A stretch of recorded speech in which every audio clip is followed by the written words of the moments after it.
Something I'm going to talk about today, which is values, because everybody has their values, and values are your unique way of seeing the world. And we have a hierarchy of values where we have our highest value, and then obviously a second, third, fourth, and all the way down. Now, the Greeks, the study of values is called axiology. Let's see if this works. And there's one other thing here. Teleology. Axiology and teleology. So axiology is the study of values and understanding what you value. So in this room, some of us will, at a simple level, some of us will value family over money, or adventure, for example myself, adventure over security.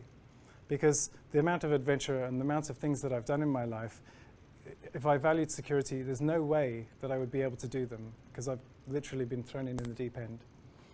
Now, teleology, your telos is your highest value, and it means the end in mind. Now, the reason I'm sharing this information with you is because I want you to want to know what your values are. I want you to get so excited about knowing what your values are, and this is why I'll share these parts with you. So your telos is your highest value, which means it's the thing that you want most to fulfill in your life. And just on a practical basis, we have core values, which will go through the bulk of, or if not our whole lives. And then we'll have changing values. A simple example is, if you're not in a relationship, and then you get into a relationship, then your values are going to change. Or if you don't have children, and then you have children, obviously children will now be in your values. When you don't have children, they won't be in your values. So there'll be different values that we have that change. Again, what's interesting is in the things that you value highly. So I like learning and teaching. If you go to if I grab my computer, I can search and find all this, like any information that I want, I can find really quickly and easily. And you can probably tell from the bookmarks and things, I like photography. So my photos are all very, very well organized. So in the places that you have a high value that are really important to you, you'll be organized, you'll be disciplined, you'll be on time, all the things that will make you get more of this in a good way. And the things that are low on your values, you don't pay attention to. Like, I don't know when opera is on next in LA, because opera is not really in my values. But I know when Lightning in a Bottle, the festival's on, because I like festivals, because that's higher in my values. So one thing that's really important is you can imagine, let's just say, this is an example I've heard before, but we'll just use a simple example of a husband and wife walking through a department store. Now, again, this is stereotyping, but just work with me here. The guy's walking through, and his highest values, or some of his highest values, are success, wealth building, security, building things for the family. But if he's got wealth and success and those kinds of things near the top, and money, then when he walks through that department store, his eye will catch things that relate to his highest value. Whereas his wife, again, perhaps she's the chief person who looks after the children at home, she'll be noticing things to do with the kids. She'll be noticing kids' clothes, kids' books, games, and things like that. Now that's two people who are walking in the same place and seeing two completely different things. Okay? So the reason it's so important to know what your values are is because that's your filter in the world. That's how you see the world. I'll give you some tips, by the way, about how to change your values or how to move them, which is obviously important. For me, when I was in Australia, saving, or what I call financial acumen, saving and things like that, was down here. And I didn't have any savings. I was in debt. And what I did is I identified my highest value, one of my highest values, and I said, how does saving money help me learn more and teach more people? And I wrote 100 reasons down. And one by one I started saying, well, hold on, if I save money and I have money in the bank, then if a Tony Robbins course comes up or a course I want to do, I can go and do it. That's interesting. And then I went through and I wrote 100 reasons how this value was served by my top value. And then within about 8 months, I'd saved up $30,000, paid off all my debts and saved up $30,000. Because suddenly I realized, hold on, this is really important to me. This is something I really want to do. So that's, by the way, that's one of the tools and things you can do when you understand your values. Another important thing about your values is when you speak in someone else's values, a partner or a boss, a colleague, someone you work with, if you speak in their values, they will light up and they will hear you. If you speak in your values, they may or may not. So again, relationships are perfect for this. If I'm much more logic-based and I'm all about problem solving and fixing, and you can imagine in relationships, there's logic and there's emotion. And between the two of us, one of us is more emotion-based, one's more logic-based. We both do both, but at the end of the day, I want to fix a problem by identifying it, nailing it down, fixing it, getting rid of it, don't have to deal with it anymore. Which is the opposite to emotion, which is understand it, care for it, respect it, and then it just disappears, so it's not a problem. So you can see that me speaking much more with it from an emotional perspective in a relationship will be much more valuable, very important. You focus most on your highest values, and you will sacrifice your lower values to get more of your higher value. So for me, when I was working in the UK, at one point I was working in an event management company, and someone told me that they had free tickets to this festival at a castle, and it was in 2 days' time, and did I want to go? Because we were volunteering, so it would be free. And I thought, when do you ever get an opportunity to go to a festival in a castle? So adventure and fun was higher than work for me. So the day before it, I told my boss, hey, this really awesome opportunity's come up. It would be awesome if I could have the next day off. And he said, oh, I'd be really disappointed if you did that, David. Because we were only paid on the work we did, so if I didn't turn up, he wouldn't pay me. And then it came to the next day, and I thought, you know what? I've got to go. I've got to go to this festival. So I called up one of my colleagues, told him to tell my boss that I wasn't coming in. But as you can see, I sacrificed a lower value, which at that time was my work, to get more of my higher value. Another interesting point is a grouping of your highest values will determine what your purpose is here on the planet. Because if you're doing these things, this is your fingerprint, this is your expression on this planet of what you were put here for. And that's why you were given this unique identity. And when we clearly understand our values, it adds fuel to the fire of who we are.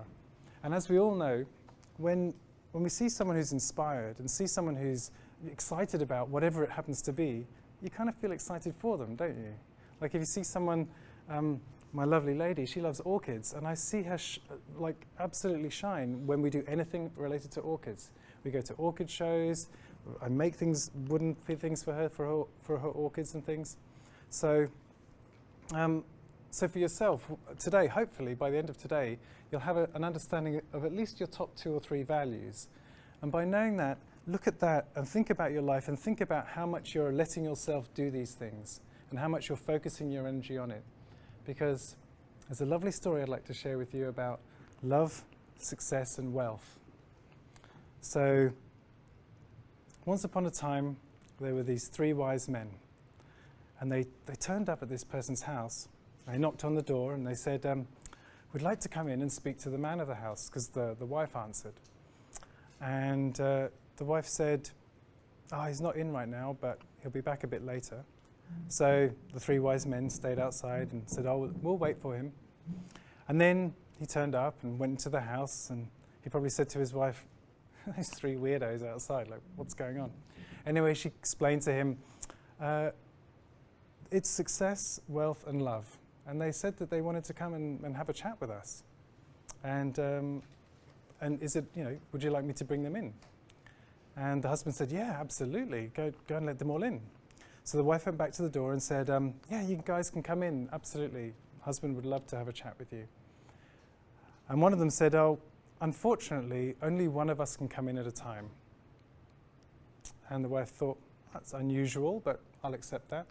Went back to see the husband and said, well, only one of them can come in at a time. Who should we have come in?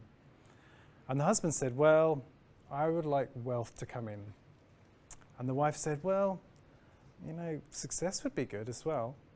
And the little daughter in the corner said, oh no, we need more love. Let's get love to come in. So, as is often the case with small children, the child got its way. And the wife went back to the door and said, okay, love, come on in. You know, we'd love to speak to you. And love started walking into the house. And then success followed and wealth followed. And the wife scratched her head and said, but I thought you said only one of you could come in at a time.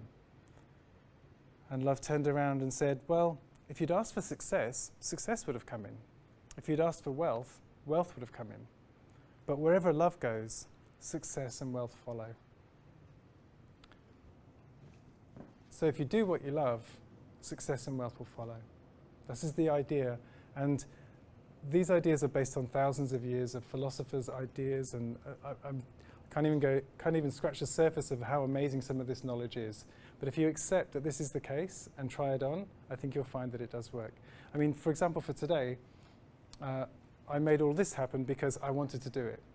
You know, I didn't need to pay for this place, but I needed to coordinate it all, get friends to help, you know, make this all happen. But it happened because I'm passionate about it, and it was easy for me because I love it. I really enjoy it. So, knowing your highest values is extremely important. Your actions speak so loudly, I can't hear what you're saying. Basically, if I told you that I like learning, teaching, taking photos, adventure, this kind of things, if I said to you that's what comes up in my values at the top, do you think that sounds true? I mean, for the people that know me especially, those are the things that I do. That's what I'm about. I mean, I moved to America because I met a beautiful girl. That's like serious adventure. Serious, that's high on my values. So if you want to know what your values are, I know the Tony Robbins courses I went to, we would sit there and we would think about what we thought our values should be, and the first question always would be asked is, Tony, what are your values? And then you think, well, I want to be like you. So he'd put his values up and you just copy them down. Okay, I value health, I value wealth. And that's because, and what that is us actually taking their values and projecting them onto our lives. And when we do that, then we actually get we don't feel congruent with things. So when we think, using our mind to work out our values means that we're going to put filters and beliefs and labels and all these things that have happened to us in the past, we're going to use them to filter what we think our values should be. But as I mentioned, your actions speak so loudly, I can't hear what you're saying. So if you want to know what your values are, just look at what your behavior is, because that's easy. In fact, other people can know what your values are for you. So just the final part here, there's a lovely saying, people want to have more money at the end of the month than month at the end of the money, okay? So if you get a certain amount of money at the beginning of the month, you will spend it exactly according to your values. I didn't spend it on saving, which is it's a lovely way to look at it, by the way. If you like spending and you don't like saving, spend money on saving. You're actually spending on the future. But I would spend, you know, I just told you how much I spend on personal development and learning. I mean, that's where I've spent a lot of my money. Travel, things like this, that's where my money goes. And when it comes down to things which are unimportant for me, there's no money left, okay? So if you want to know what you value, look at where you spend your money. And look at, again, there's a nice way to look at this. Look at where you spend your money. Sorry, let's put this the other way. Look at how you fill your space, how you spend your time, your energy, and your money. It's a nice, easy acronym to remember it by. So if you look around your house and look around the places you spend time, what is it filled with? Are they books on cooking? Or have you got lots of little trinkets from travel? Or has it got children's toys in it? Or what does it have in it? Crystals. These things are things that you value because haven't you noticed if you get a bill or you get something you're not interested in, it ends up getting into a big pile somewhere and then eventually the pile disappears and it obviously wasn't important. But the things that are important, you stick up on the board, you see them, you action them and they're gone. Okay? So if you want to know, like, where are you most organized? Where are you disciplined? Again, where do you spend your energy? We've always got energy for the things that inspire us. Again, if I said to you guys, okay, you're all really lucky, I've organized an aeroplane and there's a all expenses paid trip for all of you to come to Hawaii tomorrow, okay? And not only that, I'll give you $5,000 each, okay? But the thing is You need to be at the airport at 4:30 a.m. Okay? That's the downside. Do you think you will have the energy to get up at 4:30 to be there? Because then obviously money or adventure or whatever is high on your values. Someone who's got a lot of money and a lot of energy will say, I've been to Hawaii, I'm not interested, I don't want to go there. And then they won't have energy for it. And if you notice before a holiday, you've always got energy. It's so difficult to get to sleep sometimes. So yeah, your space, how do you fill your space? How do you spend your time, your energy, and your money?